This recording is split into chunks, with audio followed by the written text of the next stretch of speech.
Mystery has a way of echoing louder than any scream in a horror film. And there's no place on Earth that echoes quite like Antarctica, the frozen continent sitting at the very edge of the map. Why does this place pull people in the way it does? Maybe it's because it's almost untouchable, one of the last truly unexplored corners of our planet. Beneath its endless layers of snow sit magnetic anomalies no one can fully explain, along with mountain ranges that look strangely, almost deliberately, like pyramids. For decades, this icy wasteland has carried the reputation of being humanity's final frontier.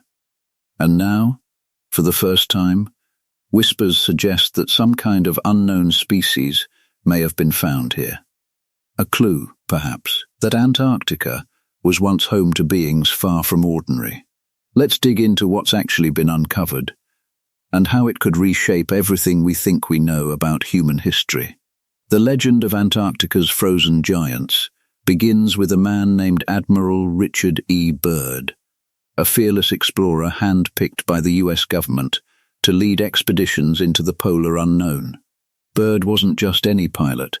He was the first person to fly an aircraft over the North Pole, a pioneer who became a national hero almost overnight. By 1929, he'd become the first man to fly over Antarctica itself, and he later poured his own money into private expeditions back to the ice. His reputation only grew from there, and so did his rank within the military. Then came 1946, and with it, Operation Highjump, a mission cloaked in secrecy. Byrd commanded 4,000 troops, 13 ships, and a fleet of aircraft, all bound for Antarctica. Officially, the goal was simple: test cold weather gear and plant America's flag firmly on the ice. But here's the catch. If this was really just about equipment testing, why send enough manpower to fight a war down there? 4,000 soldiers isn't exactly a small errand. Other theories point elsewhere entirely, that the real mission was to hunt for alien technology, leftover Nazi tech, or some unsettling combination of both. Anything strange, anything glowing, anything that didn't belong on this planet. It's also worth noting the timing. Operation Highjump happened just before the infamous Roswell incident of 1947, when reports of a crashed UFO in New Mexico set the world on fire. And this is where things spiral into the unbelievable. After the mission wrapped, Byrd allegedly warned of a new kind of enemy, one capable of striking from the poles at unimaginable speed. Was he talking about the Soviets and their powered sleds? Or was he really describing flying saucers? Did American forces travel all the way to Antarctica just to retrieve the frozen remains of giants? That's the theory conspiracy circles cling to, even though nothing beyond rumor backs it up. Then there's the matter of Byrd's supposed secret diary. The problem? No one has ever actually laid eyes on it, so there's no way to confirm it's real. We do know Byrd kept official diaries and records, and he even authored a well-known book on his own. Keeping notes was never a secret habit of his. But this rumored diary is different. A hidden one, said to have surfaced through his son, a friend's mother, or some distant relative nobody can quite pin down. Inside this mystery diary, Byrd supposedly wrote about a lost civilization, a hidden gateway into a hollow earth, and towering beings warning mankind of coming destruction if we didn't change our ways. He allegedly described technology straight out of science fiction, spacecraft buried deep in the ice, and the remains of humans of impossible height. There's no proof any of this diary exists, yet the legend of giants trapped beneath the frost refuses to fade. Scientists, for their part, have never found anything like that. What they have found are the bones of massive prehistoric predators, terror birds, giant flying reptiles, creatures nobody would want to run into on a bad day. Just picture it, lost in a whiteout blizzard, and suddenly a colossal bone juts out from the snow in front of you. That image alone is enough to send a chill down anyone's spine.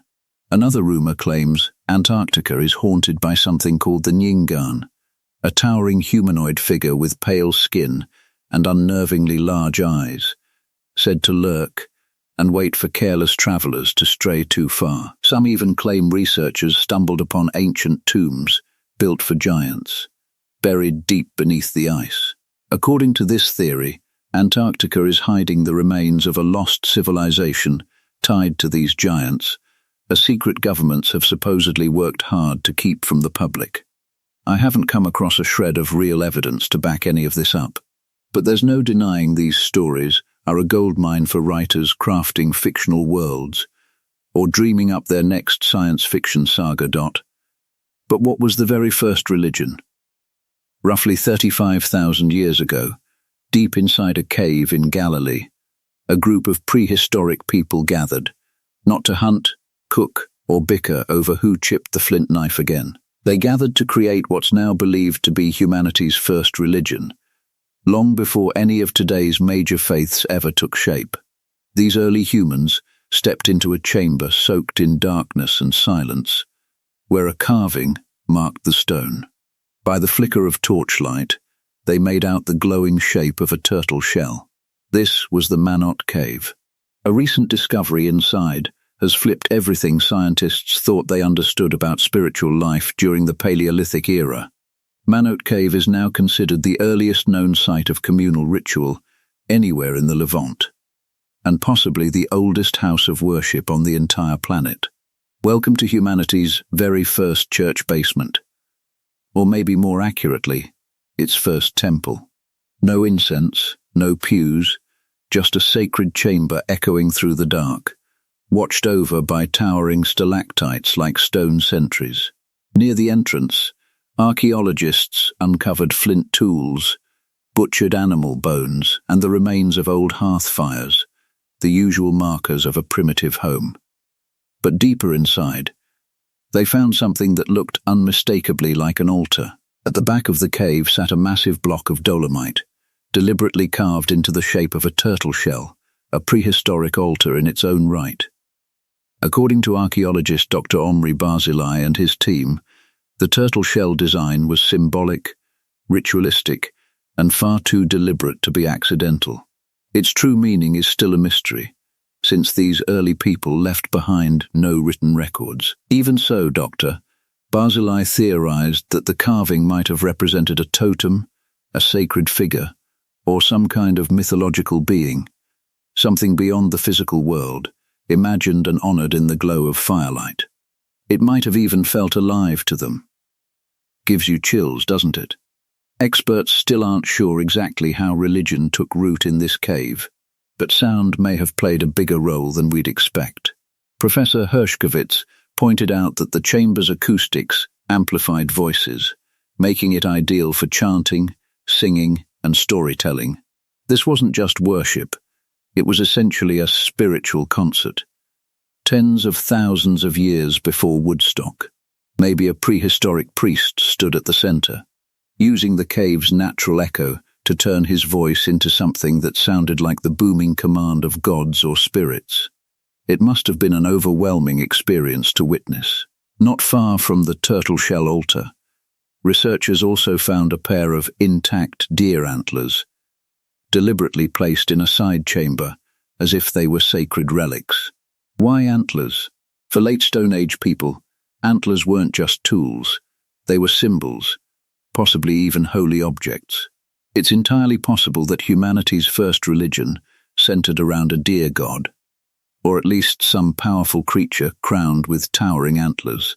What makes this discovery so remarkable is that it shows ritual behavior was already developing across the globe as far back as 35,000 years ago. Small, scattered human groups from Europe to the Middle East seem to have landed on the same spiritual wavelength around the same time. So what sparked it? No matter how many turtle shell altars researchers dig up, scientists doubt they'll ever fully pin down what truly gave birth to religion, especially in an era when humans hadn't even developed complete language yet. Let's talk about three things that all happened in 1888. The first that probably comes to mind is the string of murders committed by Jack the Ripper across London. But 1888 was also the year of the great blizzard that tore through America, claiming countless lives and leaving chaos in its wake. And it was the same year the National Geographic Society was founded. Meanwhile, in the sweltering rainforests of Java, something else was quietly happening. A Dutch mining engineer named B.D. van Rietschoten stumbled across a human skull. And, in true 19th century fashion, he did the most dramatic thing imaginable. Shipped the mysterious skull off to Europe for a paleontologist to examine, convinced he'd stumbled onto something monumental.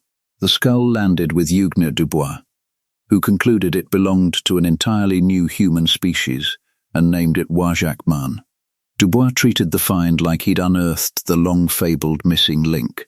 He even travelled to Asia himself in 1890 and turned up a second skull. For years, scientists across the world accepted this as a legitimate new species, labelling it Homo wajakensis, possibly a subspecies of Homo erectus. The 19th century ran wild with excitement over the discovery. But then the 20th century arrived, and science tightened its standards.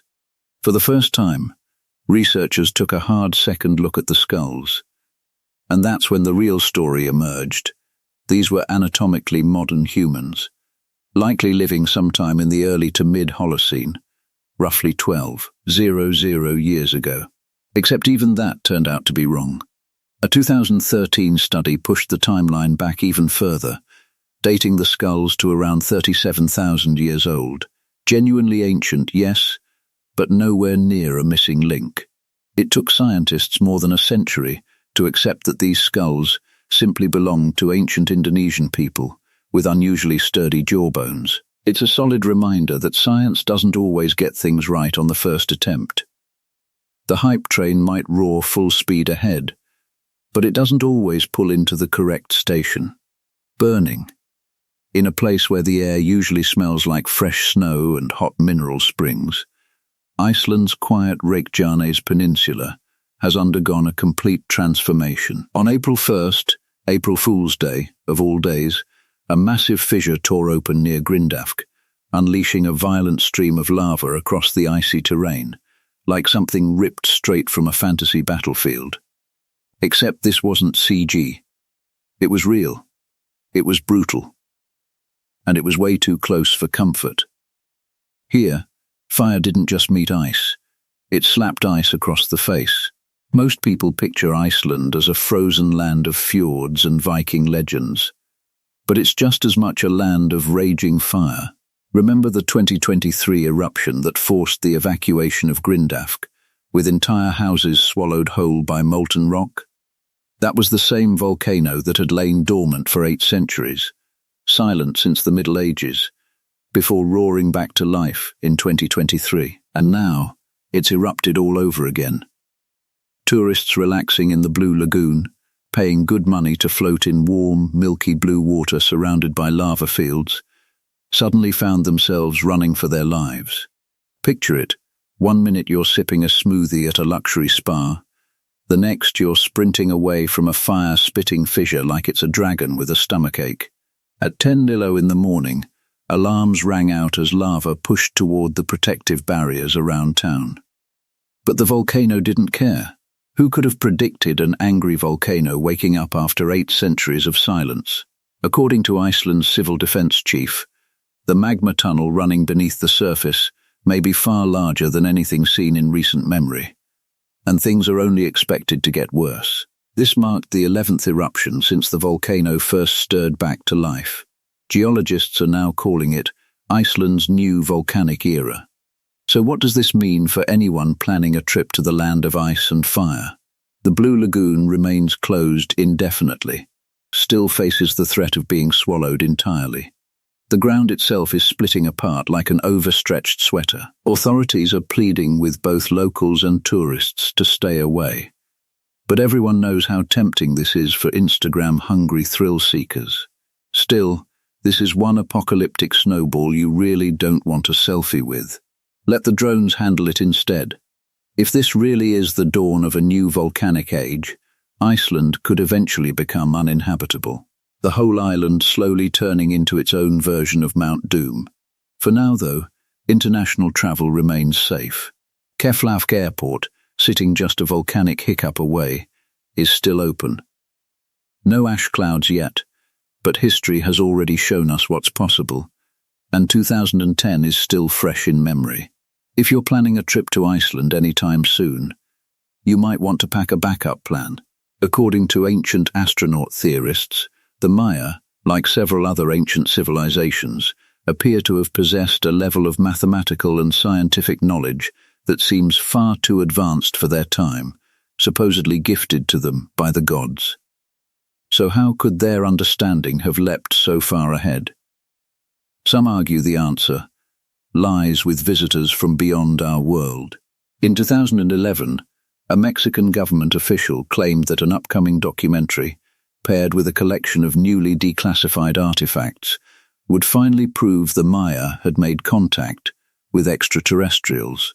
Raul Julia Levy, producer of Revelations of the Mayans 2012 and beyond, told Reuters that the Mexican government was preparing to release codices, artifacts, and key documents backing up this claim. A press release from Luis Augusto Garca, Campeche's Minister of Tourism, stated that these items were being safeguarded in secure underground vaults. He even mentioned what he described as 3,000-year-old spacecraft landing pads hidden deep in the Central American jungle. Julia Levy claimed the Maya had spent thousands of years working toward global dominance, only for uninvited visitors from another world to arrive and leave behind unmistakable traces of their presence. The filmmakers promised solid evidence, a promise that to this day has never actually been delivered. Now picture this. You're crawling through a pitch-black cave nearly a mile beneath the surface. Your flashlight is flickering. Your knees are raw and scraped. Your heart is pounding in your chest. You're not hunting for buried treasure, and you're definitely not dodging booby traps like some Indiana Jones knockoff. You're searching for signs, dots, dashes, rough little scratches carved into stone. Why does it matter? Because these tiny marks might just be humanity's oldest known form of communication, and they're about to rewrite everything we thought we understood about human history. Welcome to the conspiracy of prehistoric emojis. Leading this investigation is Genevieve von Petzinger, a paleoanthropologist and full-time cave explorer. Back in 2007, while most of us were busy arguing on Facebook and posting blurry photos, Genevieve had a hunch of her own. She suspected the strange markings scattered alongside cave paintings weren't just meaningless doodles. They might carry something far more significant. Most people know cave art for its majestic mammoths, stick figure hunters, and the occasional strange, almost alien-looking shape. But surrounding those images were always these geometric symbols. And Genevieve noticed something crucial. No one had ever bothered to fully catalogue them. So she made it her mission to document every single symbol hidden inside Europe's Ice Age caves. What she uncovered was staggering, enough to rewrite 40,000 years of human expression. Alongside her husband Dylan, Genevieve travelled like a prehistoric detective, exploring forgotten caves scattered across France, Spain, Portugal, and Sicily. In 75% of the caves they studied, they uncovered symbols that had never once been documented before. That's an astonishing figure, like walking into an ancient library and realizing the alphabet doesn't actually stop at Z. Across all these sites, Genevieve identified 32 recurring symbols. They didn't just show up across huge distances, they appeared across tens of thousands of years too.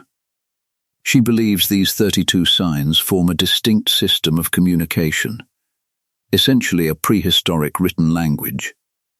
And when she pushed her research beyond Europe, the mystery only deepened. The exact same symbols turned up in Indonesia, Australia, and North America. It's almost as if all of humanity had once signed up for the same global newsletter. Genevieve traces these signs back to Africa, the birthplace of humanity itself. Her theory is straightforward. Before writing came symbols. Before emojis, our ancestors were carving dots and squiggles into cave walls, and you needed to understand the code to make sense of them. This might be real, tangible proof of a global connection that predates every known civilization. Evidence that humanity once shared a common language. A mystery that shakes the foundation of everything we think we know about history. Deep in the wilds of southern Siberia, where bears outnumber tourists 10 to 1, sits a secret powerful enough to rattle history books and send archaeologists into a cold sweat. Rising out of the Shoria Mountains, far beyond the reach of modern civilization, are massive blocks of granite cut with startling precision and stacked like some divine game of Jenga. These megaliths could be the remnants of a lost civilization or the most suspicious natural formation since crop circles started leaving behind phone numbers in wheat fields. Welcome to Gornaya Shoria, home to giant stones no one can fully explain, and few are brave enough to explore. Wall after wall here is built from granite blocks weighing up to 3,000 tons, cut with surgical precision, stacked 140 feet high, and joined at perfect 90-degree angles sharp enough to embarrass any carpenter's square. This is Gornaya Shoria, a Cyclopean-style wall hiding deep in the Russian wilderness. But who actually built it? These blocks were first properly documented during a 2013 survey led by Georgy Sidorov. Granite ranks among the hardest materials on Earth, nothing like soft clay. Shaping it demands serious power and advanced tools, well beyond what ancient peoples were assumed to have access to. In the 1990s, geologists chalked it up to simple erosion. But that explanation never quite held up. Many believe primitive tools simply couldn't have produced cuts this precise. That leaves two possibilities. Either an advanced, long-vanished civilization built this using superior technology, or millions of years of natural weathering somehow created it by accident. Which explanation would you pick? Alternative historians flatly reject the erosion theory.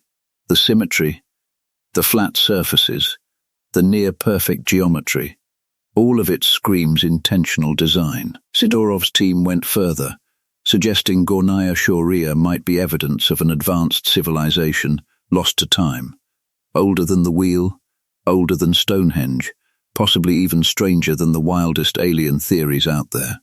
The place feels less like a fluke of nature and more like an ancient Petra hidden in the Russian wilderness. Some estimate the stones could be as old as 100,000 years.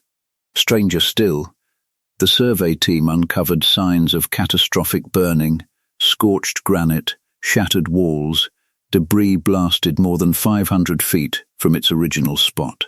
What could cause that kind of destruction? A volcano, an earthquake, or some ancient technology malfunctioning? Maybe whatever tools built this place were the same ones that eventually tore it apart. Some of the blocks even carry negative magnetism, sending compasses spinning wildly, as if they're trying to dodge an awkward conversation. The entire magnetic field around the site is completely scrambled. And just when you think Gornaya Shoria can't get any stranger, Sidorov's team found a narrow shaft lined with parallel stone slabs, dropping more than 130 feet before opening into a hall standing 36 meters tall. The stones were cut with remarkable precision, some resembling support columns, fitted so tightly together they echoed the masonry style of the Great Pyramid or Machu Picchu.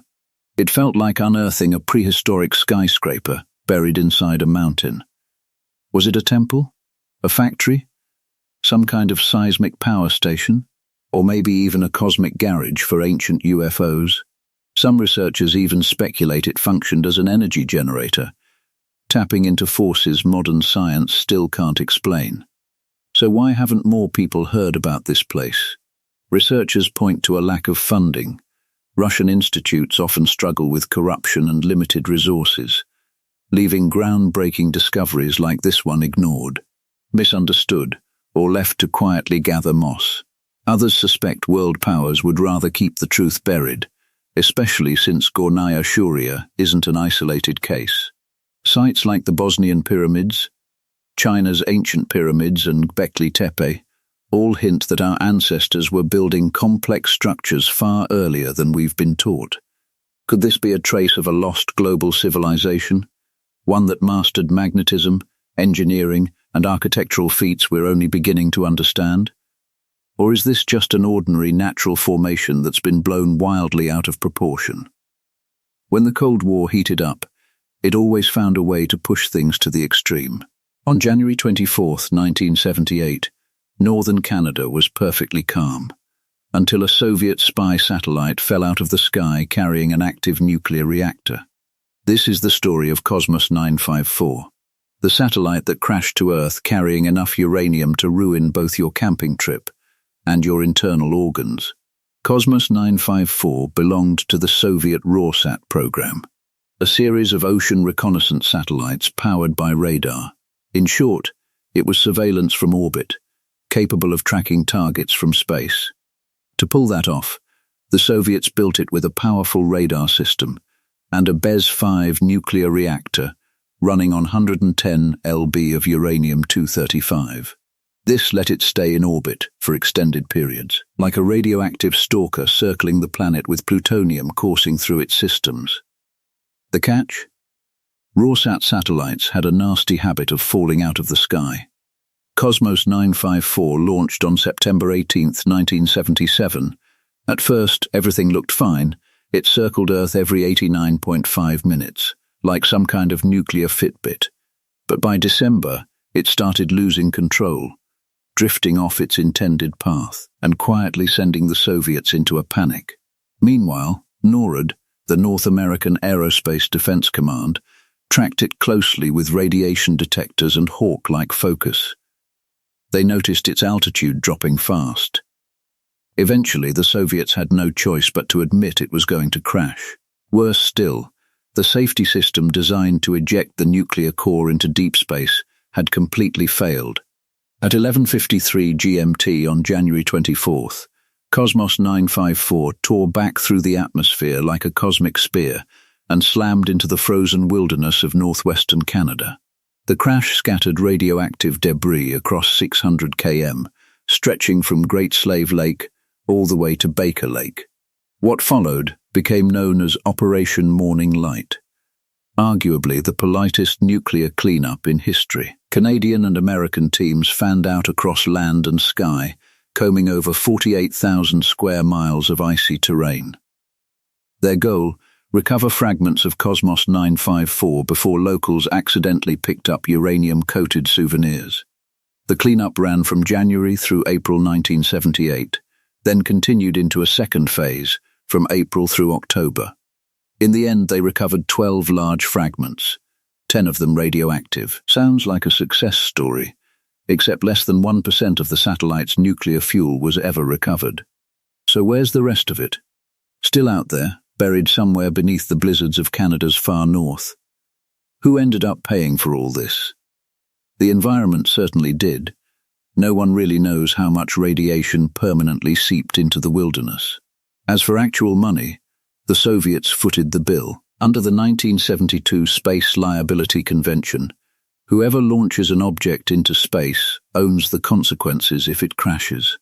Canada sent a bill for $6 million Canadian dollars to cover cleanup and damages.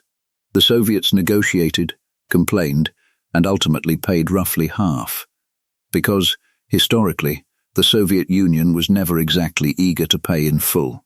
In 2014, the internet nearly broke over a wild claim. Someone alleged that ancient skulls had been discovered beneath the Antarctic ice, their craniums so elongated they could allegedly block an entire road. These clearly non-human-looking heads were supposedly found in a place called Lye by a man named Damien Waters. Don't bother searching for Lye on any Antarctic map. It doesn't exist. And don't waste time hunting for Damien Waters either, because he's vanished without a trace. Not that he never existed at all. It's that every shred of evidence tied to him has mysteriously disappeared. Some claim that once the skulls were uncovered, powerful forces scrubbed everything. The artifacts, the discoverer, even the location itself. Like most viral stories, this one comes wrapped in layers of mystery. Rumor has it Waters and his team dug up 3 elongated skulls in Antarctica, first celebrated as a groundbreaking archaeological find. But within days, the headlines had shifted to aliens have landed. Waters was even quoted following the alleged discovery, expressing sheer disbelief and describing how surreal it felt to stumble onto elongated skulls rather than ordinary human remains, admitting he had to remind himself each morning that it wasn't just a dream. He sounded thrilled, and honestly, who wouldn't be? Stumbling onto bleached skulls shaped like something out of science fiction. Here's the problem, though. Elongated skulls aren't actually rare. They've turned up in Peru, Egypt, and across parts of Africa, but none of them are extraterrestrial. In reality, they're the result of an ancient practice called cranial deformation, where infants' skulls were tightly wrapped in cloth or wood, so their heads gradually reshaped over time. Why would anyone do something that sounds so harsh? Sometimes it was about fashion, other times a marker of social status. Back to Damien Waters, the self-styled Indiana Jones of the internet. No credentials, no publications, no trace in any official record anywhere. The blog Skeptileia dug into the claims and reached a blunt conclusion. No Damien Waters affiliated with the Smithsonian, no place called Lie anywhere in Antarctica, and zero evidence that any skulls were ever actually found. So who invented this story, and how did it spread so far? Enter Scott C. Waring, a well-known UFO researcher and editor of UFO Sightings Daily. He brushed off the skepticism entirely. In one article, Waring argued the idea of aliens once inhabiting Antarctica was completely plausible. He pointed out that the continent's climate had shifted dramatically over the last 10,000 years, enough to imagine extraterrestrials potentially living there at some point. He also noted something he considered suspicious. Elongated skulls had already been found in Chile, not far from Antarctica. If skulls like these really existed, he argued, maybe they weren't alien at all. Maybe they were remnants of a lost civilization that once thrived in Antarctica, before the ice eventually swallowed it whole. Skeptics maintain the entire story is nothing more than a textbook internet hoax, a fabricated tale repeated so many times that people simply forgot it was fiction to begin with. And yet, there's still a small sliver of hope that one of these bizarre legends could eventually turn out to hold some truth. Maybe one day, the full story of Antarctica will finally come to light. As it turns out, prehistoric Alaska was a lot cuter than most people would ever guess. Long before humans showed up and brought their usual chaos, the land was home to small, fuzzy, and surprisingly adorable creatures. New evidence suggests ancient Alaska functioned like a miniature Jurassic Park, complete with its own natural bird sanctuary. Would you buy a season pass to visit? Thanks to fossil digs and powerful microscopes, scientists have now uncovered the oldest known evidence of birds nesting in the Arctic. Fossilized bones belonging to baby birds dating back 73 million years have been pulled from the ice. These chicks hatched during a time when T-Rex was still roaming the earth, waving around tiny arms that couldn't even manage to scratch an itch. The discovery was made by Lauren Wilson, a PhD candidate at Princeton, who accomplished something most grad students only dream about, rewriting the scientific timeline. Her research, which landed on the cover of Science, proved that birds were nesting in prehistoric Alaska.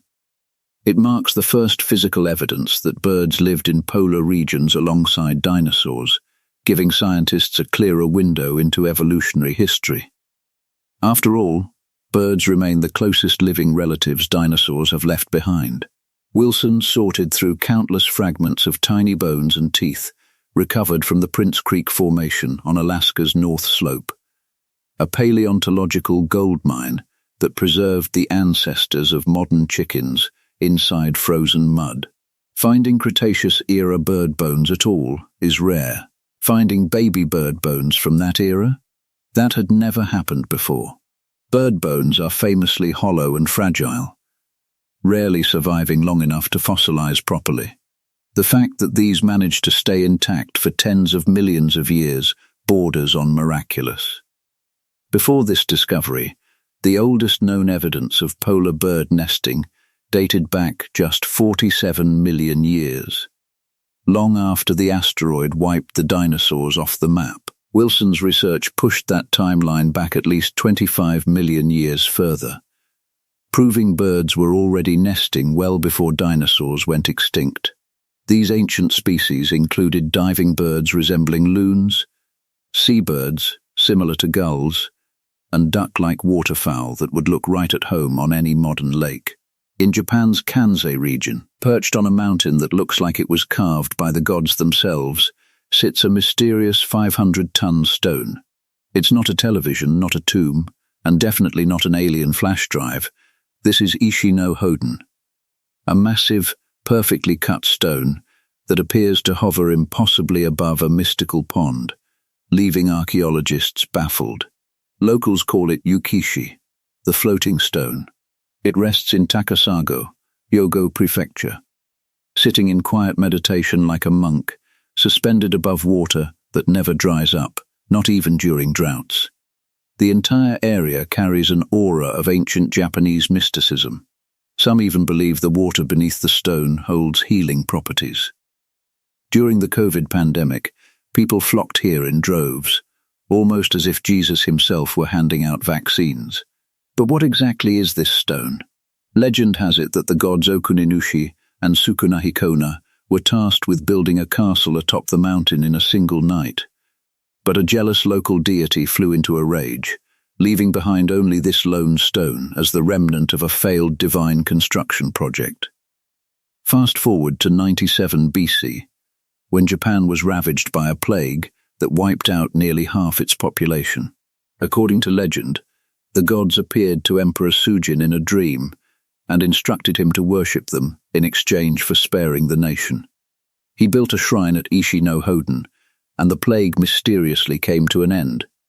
Of course, that's simply the legend. In reality, no one actually knows how, when, or by whom this stone was created. It stands 5.5 meters tall, 6.5 meters wide, and 7.66 meters deep, weighing in at 500 tons, 6 times heavier than the largest stones used at the Great Pyramid of Giza.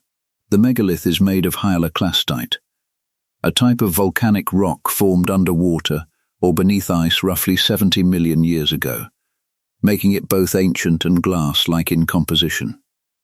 In other words, it's essentially a giant slab of obsidian shaped like a television, somehow appearing to float above the water. There are no visible chisel marks, no leftover equipment fragments, almost as if the stone simply fell from the sky. Some extreme theorists even claim it was once part of an anti-gravity engine. It sounds ridiculous, sure, but no one has managed to disprove it either. In 2006, 3D scans and geological surveys turned up no clear answers. It's almost as if this stone was shaped using tools humanity hasn't even invented yet. High in the windswept mountains of Armenia, one of humanity's earliest group projects began roughly 14,000 years ago. Prehistoric people looked up at the night sky and essentially decided, let's draw the entire universe. And that's exactly what they did, carving it directly into stone. Armenia's rock art stands as one of the most extraordinary legacies in the world, and it seems to guard secrets far older than anyone initially imagined. These prehistoric sketchbooks are scattered across the Gagama and Vardinis mountain ranges. The volcanic landscape looks like something pulled straight from a fantasy novel. Sitting nearly 1,800 meters above sea level, these peaks gave ancient people the perfect vantage point for studying the stars. Have you ever seen a night sky completely free of light pollution? It feels like putting on Vera goggles for the very first time, like falling backward into an endless cosmic soup. That's likely why our ancestors were so fixated on the stars. They experienced the sky in its rawest, most unfiltered form, while most of us today only get a faint, lead-washed version, barely bright enough to make out the North Star. One day, even the moon might vanish behind smog entirely. From this untouched vantage point, ancient Armenians charted the heavens, using nothing but the naked eye. They mapped the solar system and etched their observations directly into massive stones. Scholars still can't fully agree on the timeline. Some argue for the 3rd millennium B, others push it back as far as the 10th millennium B. But one thing remains certain. Armenia's ancestors studied the sky with an almost religious level of devotion. Why go to such lengths? Experts believe this fascination carried deep spiritual weight. These petroglyphs may have served as tools for worship, timekeeping, and even predicting harvests, essentially, cosmic calendars built for survival.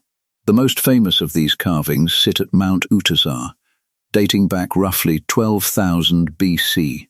They were etched into dark volcanic stone left behind by a long-extinct volcano. The site was first discovered in the early 20th century. More than 100 years later, scientists still can't decode their meaning, pin down their exact age, or fully understand the people who lived there long before civilization was ever formally recorded.